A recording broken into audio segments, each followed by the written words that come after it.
Aho, kitipilo hele, yesipi yayani, lasawanwa. Hello, and welcome to Among the Shawnee, a podcast for absentee Shawnee tribal members. I'm your host, Mindy Longhorn, Media Director for the Absentee Shawnee Tribe.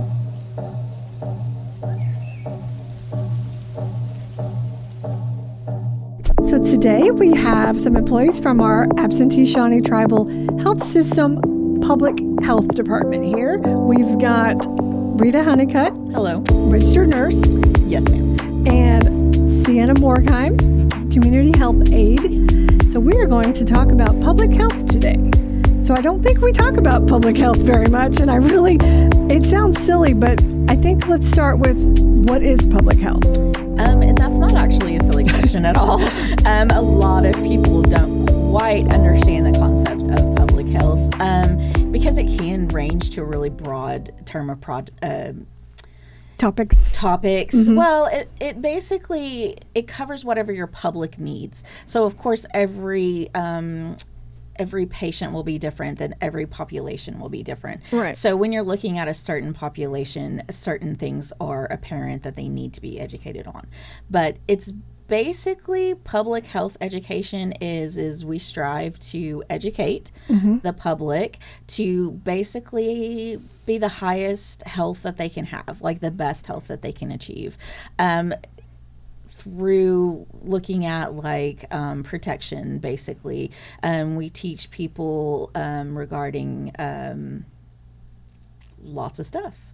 Sorry. No, that's okay. I mean, you obviously, it's a lot of education, right? It's education based, basically. And what we're looking at is we go into, a lot of times it's in the home. So that also provides a better educational point. A lot of your providers and even great providers, they only really have a few minutes in the room, correct? Right. And even the ones that are amazing and explain things, sometimes when you get home, you're like, wait a minute. What was I supposed to do? Or wait, how can I work this in? So, and then you go to Dr. Google. And then you go to Dr. Google and you're in trouble. Then you go down a rabbit hole. We don't want to do that. Then you end up with, things that, you're dying. 1 in 100,000 people. 1 in 100,000 people have it and you don't, more than likely. But when you Google, that's what comes up. And then you think this. Yes. Yeah, Dr. Google's fun, but use it as a side hustle. Don't use it for your health. Okay.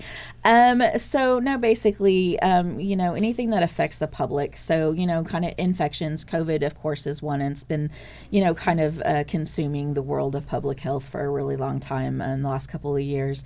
But I'm kind of glad that, we're getting back to different things. Public safety is one, different things like that. Anything that requires us to be safe, winter care, summer care, car seats, which we'll talk about later.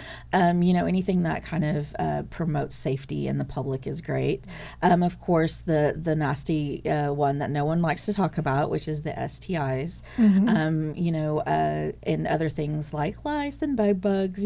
Hush, don't talk about those. Not the very fun stuff. Not the fun stuff, but it does affect our patients, and they are very publicly transmitted. So a lot of our focus tends to be on that. We also are, looking into the most vulnerable subjects, which is our elderly, which is where Sianna comes in, and also, pregnancy and our infants. So, immunizations and things like that. So that's kind of outreaches. Outreaches and events to reach the public. Because people probably don't want to come in.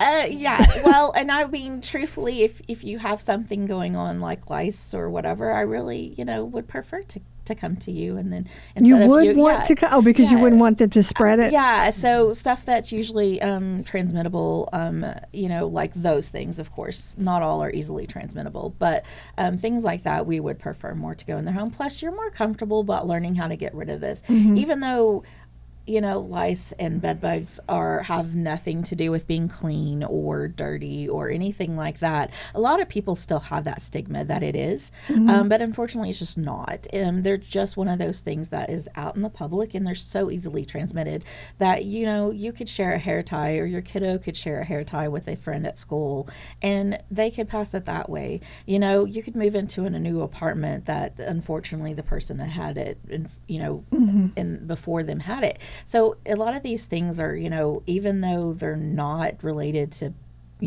what people think they are, they're still in the public. A lot of people think that it's from being dirty. So I think it'll probably always be that way. I don't think you'll change that. It's not going to change anytime soon. No.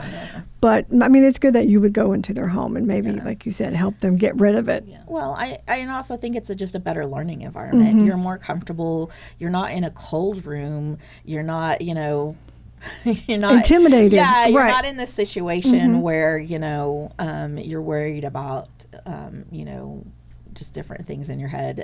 A lot's going on. So you can, I notice a lot of my patients can focus on what we're really trying to help them with. And now my head's itching. I know, I'm so sorry. I'm so sorry. I'm sorry. It happens, and that still happens to me. So, and I do it for a living. So I really want to just scratch my head. I'm sorry. So, okay, so you do a lot of educating. I know we talked about, or you mentioned earlier, COVID, like vaccines. So that's your department, right? Kind of. So that is just a piece of it. So basically what you do as a public health nurse, and as a whole department in whole, you go into your population, which would be, the Native American population that are in this area, and we look at what do they need the most. So we do that by educating ourselves. We look at basically any kind of health research that's been done in the area, or any kind of assessments. We also can do our own, Sianna just did her own basic questionnaire, kind of what they thought their needs are. Oh, okay. Yeah. So there's a lot of ways that you can go to the public and figure out what their needs are. You can do it more personally, like Sianna did, or unfortunately me, I'm kind of a book nerd, so I tend to dive into the statistics. I see you brought some with you. Yes, I did. And so I tend to go more on the journals, medicine journals and things like that. But I think either way works really well. And then you kind of just tend to try to focus on certain things because, like I said, it entails a lot of things that you could do. So you tend to just try to focus on the things that are important to the people that you are seeing. Treating. Yeah. And then flu season, I'm assuming you do that stuff too. Yeah, so we'll do flu shots and COVID shots, things like that. Measles, is that... I mean, I've seen it on the news. Is that not? I know they say it's kind of on the uptick. So no, measles are on the rise. They really are. Right. So it did have a small outbreak in Oklahoma. I haven't followed it greatly, but unfortunately, our herd immunity is kind of on the dive. So it tends to, when we've had a lot of people that haven't been immunized and then we have our vulnerable population that can't quite get immunized yet, then that kind of tends to where it tends to spread and things. So, we do need to be on the outlook for measles. But one of those things is of course, if you just kind of have those symptoms and you start seeing rashes on younger children, it's best to call, make priorities before you come in, and then, see if we can't get it treated. But you would go to their house though, right? Because you said I could. A lot of times we don't like to give immunizations in the household just because of the risk of anaphylactic shock. Now, if it did start being a bigger outbreak where we really don't want people coming in, then we would do it. With COVID, we had specific areas we would get the shots and things.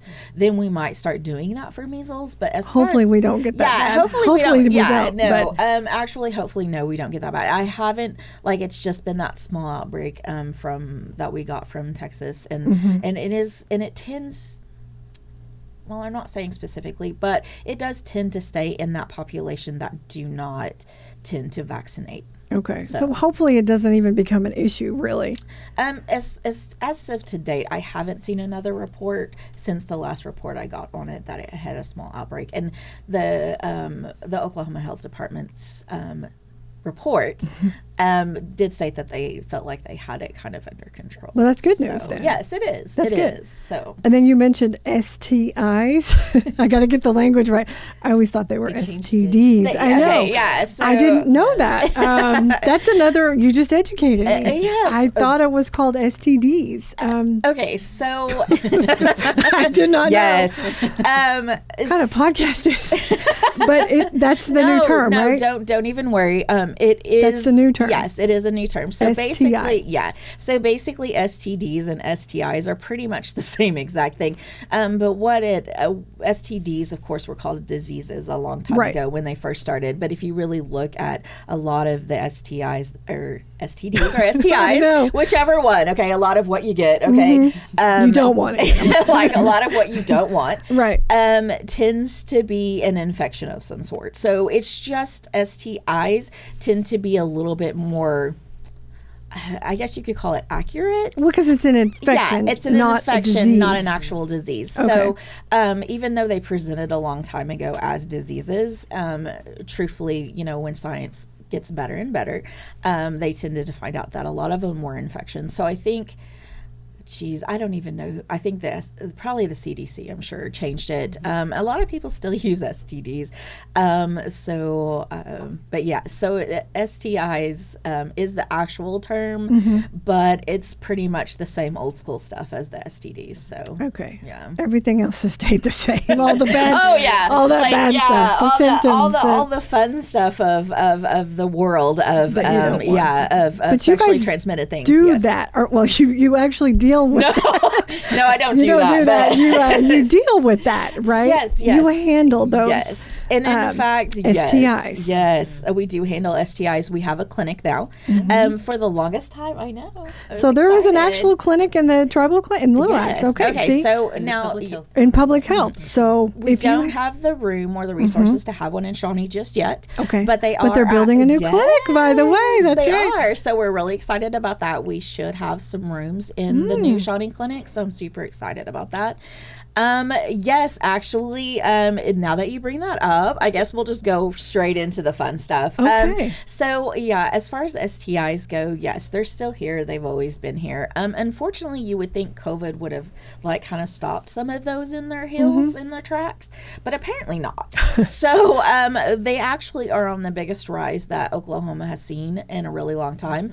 And we have actually never really had great numbers as a state as far as sexually transmitted infections tend to be. But because Oklahoma is always in the top 10, and of all the places to be in the top 10, that's probably not where you want to be. That's not where you want to be. No, that's probably not where we want to be. And then unfortunately, I actually had something come across my desk the other day from the Southern Plains Tribal Health Board. There is an outbreak of syphilis. And yes, syphilis is still around, everybody. That's not something you really hear about. I mean, I don't feel like you really hear about that anymore. Okay, you never hear anything about STIs unless you're talking to me as a public health nurse. But that's something that's coming back, I guess, or around? Unfortunately, it never left. Okay. But yes, syphilis is a very neurological STI that can cause a lot of issues. And unfortunately, just like every other STI, it really doesn't have any symptoms. So you can have it around 2 to 3 months and not even know you have it.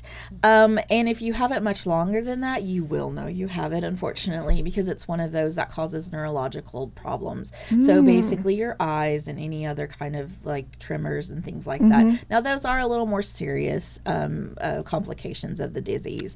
But basically syphilis has been around, I'm pretty sure Middle Ages, if not longer. I think you're right. Yeah, and but unfortunately, it has been on a rise, and Oklahoma has seen one of the biggest rises that it has seen. That is interesting.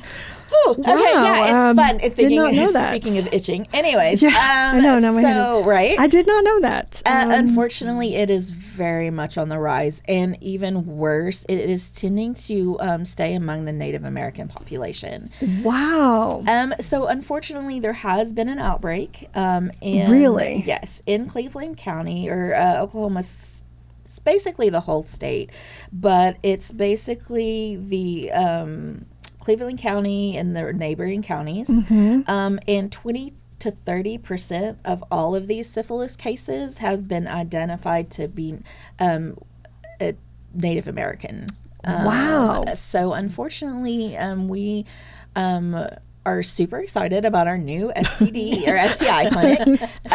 We have offered this, we are offering this clinic. It is a walk-in clinic only. So you could get tested. Yes. Okay. So what it is, and we'll cover everything. There are also new and amazing HIV things that we're doing also. That's another thing that I don't think you really hear about anymore. And unfortunately, that's still around. I haven't heard it as prevalent. Your head's itching. I know, right? I'm like, oh my gosh. I'm sorry. Anyways, no, it's okay. It's okay. Yes, unfortunately, HIV is still on the rise, and now, yes, it is not the death sentence that it used to be. It really isn't. But the amount of medication that you have to take on a daily basis is still an astounding amount of just handfuls. To live. Yeah, just to be able to live. Now, they are doing great things. There also is now, though, there is a PrEP and a PrEP and PEP. Sorry. They count it so close that I'm just not really sure I do it.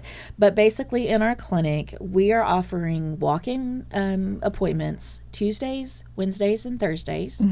And then on it, like say you're only off on Fridays or you're only off on Mondays, we can do appointments.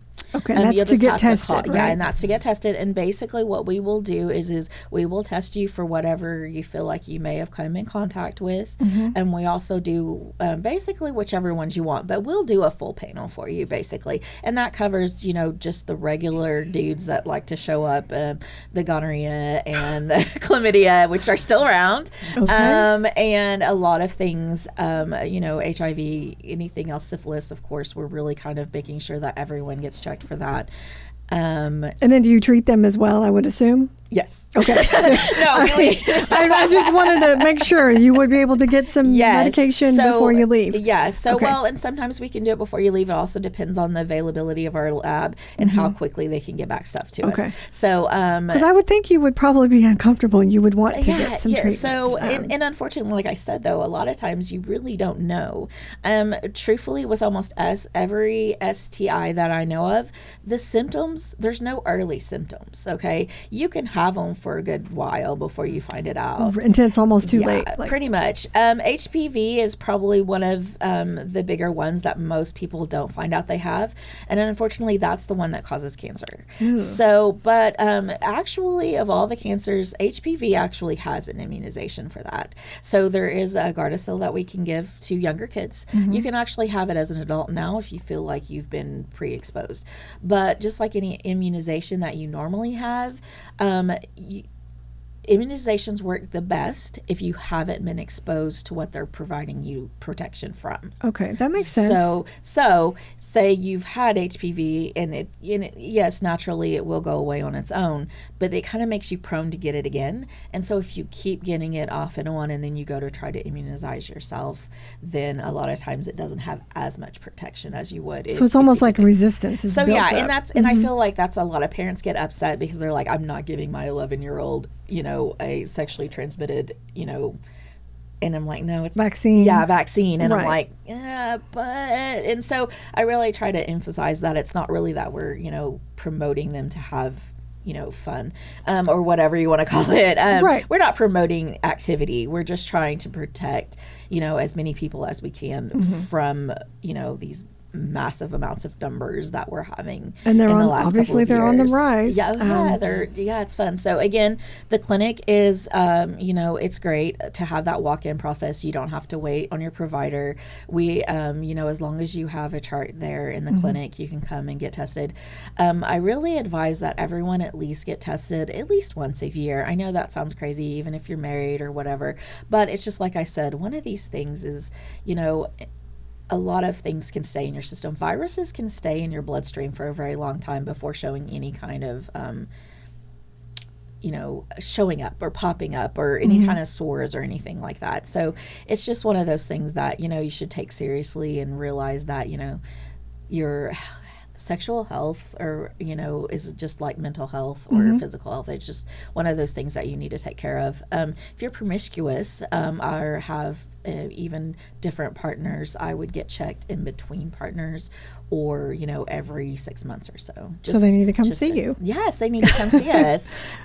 So anyways, 8 to 5, Tuesdays, Wednesdays, and Thursdays. If you do have to have a Monday or Friday, we can work you in. I just don't always have a provider. Just call. Okay. Yeah. So if somebody wanted to get tested, then they could just call. Yeah. Okay. Well, since my head is itching, let's just kind of move on to something else. I feel like I'm just itching all over. Yes, and yes, we do deal with those fun stuff so that you don't have to. So we can help you with that, and you don't have to, do those again. We also do provide condoms, which of course everyone knows, those are really good and helpful. So you can always come to our office. Can I go ahead and tell everybody where we're at? Yeah. Okay. So we just got a new office. We are down on the back end of the clinic. And we're talking about the Little Axe Clinic. Yes, the Little Axe Clinic. Unfortunately, like I said, we're still waiting on that Shawnee stuff. So, but we're on the Little Axe Clinic on that back fireside corner. If you know where behavioral health is, we are right across the corner. Northwest corner. Okay, northwest corner. Yeah. Oh yeah, north. Sorry. I'm directionally challenged too. Yeah, I was like, you got to come. So so then they can come and see you. Yeah. Okay. Well, if they don't know where you're at, I know when you walk in, they usually have someone that would direct you to get there. Sure. Something else that you guys do, like you said, outreach events. So I know you've got a couple coming up that you wanted to talk about today. We have the first one in July. Yes. The car seat safety check. Yes. Event at Little Axe Clinic. Yes. July 17th. Yeah, I'm so excited about this. So what is this? Tell us what you're doing. Okay. What is this? What is this? So as you know, a lot of people have trouble either putting in their car seats correctly or, having ones, proper ones for the size and weight of their baby. I am a Safe Kids certified car seat tech. So basically what that means is I went through a nice fun course that I really didn't think would be that complicated. But it was, and I'm certified to help you put in your car seat correctly. They realized that about 70% of children that are hurt in accidents, the reason was the car seat was not put in correctly. So it could have been prevented. There's your prevention again. Yeah, so there's my prevention again. And plus, it is hard. The car seats are expensive. There's bells, there's whistles, there's a lot of things that go to them. And so I have teamed up with the Cleveland County Health Department, and they have gotten we got some seats together. And so what we're going to do is we're going to have an event, and it is, I believe we're going to start 2 o'clock. It says 2 to 6. Yeah. So 2 to 6 in the northwest corner. So the northwest corner, we're going to start. There's an awning there. We'll have it set up. But what we're going to do is we're going to invite all the parents in the neighboring, in Cleveland County, and of course the neighboring towns, any absentee. And actually this is open to the public. Okay. So any young parents that you know of, or anyone that has got maybe a new baby coming and they're like, how are they going to get 2 seats, or however, so whatever. You're going to give some away. Yes, we actually will. So if they present with us with an unsafe seat, then we will have seats to replace that seat. Or what if you didn't have one? But you could still give one. So if you are expecting, then we can do that, yes. Okay. So if you don't have one, because it is actually law now that you have to have a certified car seat to bring the baby home in. So yes, if you're expecting and you don't have a seat just yet, you're not sure what you need to do, we'll have a few available for that too. Okay. Yeah, or if someone, like you said, needed, you would replace the one that they had. Yes, and it gets a lot, and like there's a lot of things to car seats. Like if you pick one up at a garage sale, you really don't know if it's been safe. So unfortunately, once a car seat has been any kind of wreck, you would want to replace it. You have to replace it basically, because it's no longer safe. Basically the tethers or the straps in the seat, every time they're pulled or yanked, that basically lowers their integrity. So anytime that they've been used over and over again, so unfortunately they can expire. And they can have recalls. So we will be doing all that checking. So you'll check all of that. Okay. Yeah. Because you're right. I didn't know that either. I was Googling, and car seats expire. Yes. Yes, and that's not fun. No, and I wish it was a gimmick, but it's not. Okay, so it's legit. It's it is real. legit. Yeah, because after a while, all the safety measures on basically they not necessarily disintegrate, but they do decline in their safety. So we do need to replace them in a timely manner. Now, most are getting to be about 10 years. They're good for a while. So that's pretty good. Yeah, it's gotten better. Especially if you're spending, quite a bit of money on a car seat. True. So yeah, I'm super excited about this event. And even if you just have a seat and you're just not sure you installed it correctly, it's a perfect time to come by and just go, you don't have to have a seat to come to the event. If you do need one, of course, we will have safe ones there. They're not, they don't have all the bells and whistles, but they are definitely safe. They're not expired. Yeah, and they're not expired. Yeah. Okay, so just a reminder, the car seat safety check event is July 17th. Yes, July 17th. It is open to the public, so anybody that feels like they need it or anyone that feels like they may just want us to double check what they've done, then they're more, the more the merrier. July 17th, 2 to 6. Yes, 2 to 6. Okay. Moving on from car seats, there's another event in July that we need to talk about. I know school just got out, but it's not too early. It's a drive-through school supply event, July 30th. Okay, so tell us about that. And that's also at Little Ox Clinic, right? It's at both locations. Oh, so okay. It'll be here at the multipurpose building and at the Little Ox Clinic. How many years have y'all done that so far? Well, I've been here about 4, and we've done it the whole time I've been here. So I've only been in public health a year. Well, I know they even did it during COVID. It was like a drive-through, Yeah. Yes, so drive-through, get your school supplies. Yep. So this is what this is. It's backpack, school supplies. Yeah, I mean, I feel like school just got out, though. I mean, and we're already talking. I know. But it'll be here before you know it. Okay, so that's something else that you guys are doing. And I know it's really early, but another event you guys have in coming is the Fall into Wellness Health Fair in October. Yes. At Little Ox Clinic again, right? Yes. This one is October 3rd. Yes. And I really like this Fall into Wellness. I really like these captions. Leaves are falling, better health is calling, and my favorite, put on a sweater and come get better. I was like, how cute is that? But sometimes in October, we're not wearing sweaters. It's still hot. So I know you guys have had the health fair here for a while. If someone didn't know, why should they come to the health fair? What would they get out of the health fair? Are you doing information? Would there be blood pressure checks? What could they expect if they've never been? Okay, so it is still pretty early, so I don't want to promise anything that we haven't really actually got set up yet. But what we're looking to do is, yes, we will have vaccinations available for the flu for adults. We are working on having multiple vendors. Okay. So we are going to have information from the ICW. We're going to have information from the 477 program.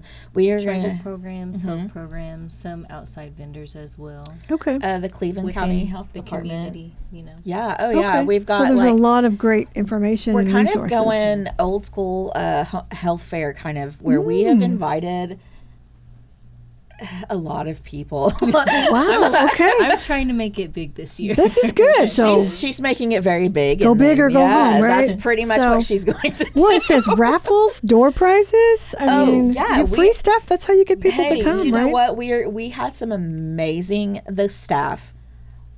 our staff. When you give them a mission to accomplish, they accomplish it. I have never seen such wonderful gift baskets or door prizes that the teams came up with last year, because every department will have their own booth or their own spot, and every one of them will donate a raffle item or a door prize. Last year they had some of the most amazing door prizes. Wow. So I can't wait to see what they come up with this year. We also have some outside stuff. We have some tickets to the zoo for sure. There's a lot of different places we've asked to come out. Sianna has been working on getting a band, actually. Wow. So Hopefully we'll have a live band. Live outside band. Okay. next to our pumpkin patch for the Ooh, kids. okay. So there's something for everyone. Yes. yeah, and we're kind of going old school fun. Okay. Mm-hmm. It used to be, you could have a health fair, and yes, you had health information there, Mm-hmm. but you also had a chance for the community to come together and to look at resources that were all in one place. And so, but they also got to come and meet everybody and say hi. So we're hoping, that we can kind of bring that back to the clinic and have that day where, everyone can meet your providers. You can meet every department. You can meet, the guys that do the eyes. They usually bring like all kinds of fun stuff, and they usually bring all their vendors that they have that, dental brings in all their extra people that they have come in and, fix teeth and do dentures and do all the fun stuff that they do there. And so it's always just a really good time to kind of just bring everybody together. So, And that's one of the good things about the Little X Clinic is all those services are in one perfect location, which I know Yes. Shawnee is under construction. We're getting there. We We're know getting that. there. Yeah. But that's one of the good things that I know we've all talked about. It's all right here, like a one-stop shop. So Yeah, and then physical therapy is coming up with some things. They haven't quite got to us as far as definite, so I don't want to plug them for anything that they haven't decided they're Right. going to do. But we're looking at doing a lot of things like a run maybe in the morning or walk or Okay. or even maybe Maybe some a cooking exercises, demo, some cooking demos and from things like that. Diabetes and So Wellness. yeah. Oh, that'll be So fun. We're working on a lot of things. Okay, right but now. that's good. I know it just seems a little early, but Yeah, it's no. really not. It'll be here before you know it. I mean, So be on the lookout. Yeah, so it's like definitely going to be here before we know it. it will. Then it'll be the day of, and so. Right. But yeah, okay. That's just something that people can save the date for Oh, definitely. for October 3rd, yes, 2 to 4, 2 to 4. 2 to 4. and that's at the Little X Health Center as well. Yeah, and we're hoping to have it kind of like, well, if it's going to be as big as Sienna is doing and how much work she's putting in, it is probably will be outside and inside. Okay. And we will, Rita's also going to be doing her car seat checks too. yeah, I'll be doing okay. another car seat check that day too. So So if someone maybe was expecting or didn't they know, miss it, they and miss missed it, so they we'll have could another one. Yeah. come back in October. Yes, okay, of well that's course. good to know. Uh, Any vaccines, maybe anything like that? So we'll definitely do the flu for sure. Mm-hmm. Maybe just because the flu tends to be a little easier to move. I know that sounds strange, but some vaccinations have temperature ranges that they have to stay at. And flu is pretty much a really common temperature. It's just a fridge. You just have to keep it in the fridge. So that's pretty easy to make mobile. So we'll probably for sure be able to offer those. Yeah, And so we'll do those for adults. Okay. yeah. Established patients. Okay, so at you the would have health to be fair. an established patient, Yeah, right? for You'd the- have to have a chart. For the flu shot. Now we do have a few other places that I'm working on coming to do health, like different health things, but that's still in the works. So I don't want to Okay. promise anything. So it's a little early on some of I still that, don't want to but- promise anything, and that I haven't got for definite yet. So But people do still that. want to just keep the date, Yeah, October because there's- 3rd. There's definitely going to be. I mean, there's definitely going to be a lot of useful information there for sure, and then I think there's going to be a lot of fun too. So Well, good. It sounds like it's going to be great. Hopefully, it'll be a nice big event, and the weather's nice. Yes. Hopefully, yep. but you never know. sure. October. I know. You know, You I never mean, know. We're shooting for them. So We're hopefully, let's just hope for good weather. You know, we're working on getting tents right now. you So never I mean, know. we're trying to cover all our bases as far as that goes. But Hopefully, all yeah. this rain is out of here by then. Well, it is. We'll see. It's Oklahoma. So. I know. It could snow. It could snow. You I don't mean, know. well, the only thing about doing these events in Oklahoma is you get pretty good at like just being aware, weather aware, Mm-hmm. and so you pretty much plan for everything, including a tornado if it happens. you don't know. Because you never know. No, so you don't know. Yeah, No. yeah. So Okay, well, I think we've covered all the events that you have coming up. If anyone wants to see you, we know your northwest corner, Little X Health Center. yeah, that other corner. That other Yeah, corner. Yeah. Or they can call you 447-0300, website asthealth.org if they want more information about your program or maybe how to contact you guys. I really want to thank you for being here today. We covered a lot of information about public health, and I want to thank you both for keeping the public healthy. Thank you. So thank you guys. Thanks for having us. Yeah. Thank you for listening. I'm Mindy Longhorn. We hope you join us next time as we talk among the Shawnee. Nyawe, Yesi Hakueta Wiani, Salanoki Kenolepwa.